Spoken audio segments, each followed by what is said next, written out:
What's up guys, Taylor Whips, and today we got a few things for the boosted minivan. First off, I don't know if we'll really get to this today, but it'd be cool if we could at least get some of it done. I headed out to the local Lowe's, bought a 3-roll of 3M blue painter's tape. Obviously, could never have enough of that. The only thing that sucks is it's really expensive. And then if you get the cheap stuff, obviously it's cheap and it doesn't work very well, but looks like I got something free inside, so we'll have to open that up and see what's in there. I have a 12 pack of dollar can gloss black spray paint from Lowe's. And while I was there, you know what, last time I spray painted my van, I really, my fingers were cramping for like days, so I just picked up a Comfort Grip Rust-Oleum thing, basically just attach the can onto it and you're good to go. Second off, I'm definitely going to try to get this done today for sure. We have a new cluster, and as you can see, this one has carbon fiber overlay inside of it. And if you guys remember on a video way back, my tachometer did not function properly. It did for a while, but it gets stuck up at like 4,700 RPMs just randomly, and it'll just stay there. So it was really annoying, especially like when I tried to race somebody. I didn't know really when to shift properly, so I mean I still won, but like it'd be nice to know when to shift, if you know what I'm saying. And then last but not least, we have some new injectors. So a little background story on this. These came from a guy that I personally know. He is involved in the turbo Mopar community, I guess you would say, and he runs very respectable numbers in the quarter mile in his turbo minivan. I'm not going to say anything because maybe one day you guys will see it, but he does massive amounts of work to his minivans. And he had these laying around because obviously he's doing like 6-port injection, blah blah blah, like just crazy stuff. So these are plus 20 Mopar performance injectors. You can see, I'll see if I can get the focus on the part number. The part number is P4532-176. These came from him. These are used. And the last place these have actually come from was out getting flow bench tested. I do have the paperwork for it. I just left it at his house when I picked them up last weekend, but they are all, 3 of them are exactly the same for the flow rate, and one of them is off by like 0.1 or something that it really won't make any difference whatsoever. But those flow at, I believe, 55 psi, and I think that's something like 340 whatever per hour, or however they measure it. But so those will be a big help. The cluster is going to look mint once it's in, and I'll know when I'm supposed to shift, and hopefully we can start painting some of the stuff on the van today, get it looking a little bit better. And we are waiting on Tony to show up, and once he gets here we will definitely get stuff rolling big time. So okay guys, so this is about as far as I've gotten so far. I figured this would be a good point to stop and explain what happened. So basically, started off by taking off 1, 2, 3, 4, 5, 6, 7 screws from there, which were all those guys. And then to get this part out, there's 1, 2, 3, 4, 5, 6 across the top there. This go in there, there. And basically there's a speedo. This is all undone, by the way. This is loose in here. But the only thing I'm really concerned about is the tack. And if you see, there's 1, 2, 3 spots to get that out and swap that, and there's a speedo cable going to this, so it'd be nice not to have to switch that. And then I can also use this glass from this, and then use the carbon fiber piece from the other one, and just swap everything over.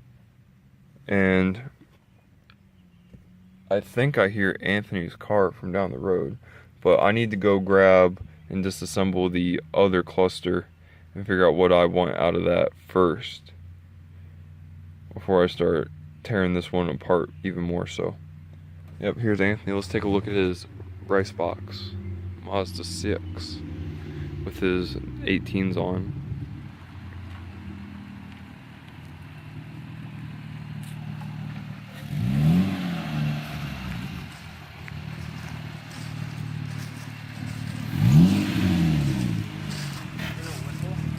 A whistle? Ooh. Dude, tomorrow I'm hitting up Best Buy. S8 Plus, 4K camera, and they're giving me $200 Best Buy gift card. Alright, bro, come on. We got some work to do. Let's go. Alright, so we're back on to this cluster back here. Right now we're going to take off the 3 bolts for the gas gauge, and then we'll take the 3 off to the tach and see where we go from there. And I figured what I'm going to do here is this one's kind of chipped up down here, you see that? So I'm going to swap my glass onto this carbon fiber dash piece, and or actually I might even be able to take the whole thing out. Oh no, we'll see. I'll let you guys know. Alright guys, so that is, oh crap, I forget. Alright, yeah, this one is the new one that's going in. We decided that you want to show them the back of where the pins are located on the board. Why don't you explain what's going on there? So these 3 solder points are for his tachometer, and we're hoping that the reason it's not working is because these are so dirty, maybe making not a proper connection. Explain the flux thing that you're telling me. Flux capacitors? Yeah. When solder gets old and just wears, I guess, the flux separates and weakens the connection. Yeah, so there's the 3 pins on there that correlate with the, well, there's 4 on this one, but they only uses the 3 that it connects to. So we're going to try to swap, since mine's obviously manual, I'm going to try to swap that out for the fuel pacer one in there, which it really wasn't even connected to anything anyways. So maybe what I'm thinking, maybe I just bend this little orange tab off and put a piece of carbon fiber on it. Yeah. What do you think about that? I think that's what we should do. Good idea. Alright, we'll do that. We'll let you guys know as we continue to put this back together. Alright guys, this is moment of truth right now. We have the OG tach from the original cluster in. We have new cluster, and we took out we didn't actually swap the fuel pacer into the automatic transmission selector slot. We took the top of Anthony's cigarettes and just double-sized sticky taped it in there, and it kind of looks cool actually, I'm not gonna lie. It says Marlboro. I mean, this thing's old. People back in the 80s smoked cigarettes like that, didn't they? Maybe. They might have told them. Alright, but anyways, we're going to start it for the first time and see if it actually works, and if it does, we're going to be very excited, so let's see. Ooh, that's a good sign. Ready? 3, Wait. 2, go. What? What? Dude, it works! Sweet. Ooh. The boost is lacking. My boost is hooey? It's negative. Ooh. Yep, so that means we're done with that. Want to cover that in napalm?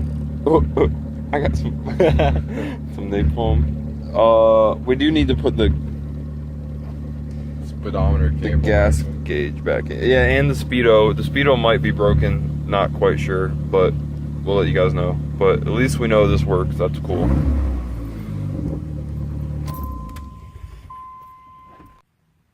Alright guys, we are officially done with the dash gauge cluster install thingy. You can see the carbon fiber looks really good in there. Everything lined up really good.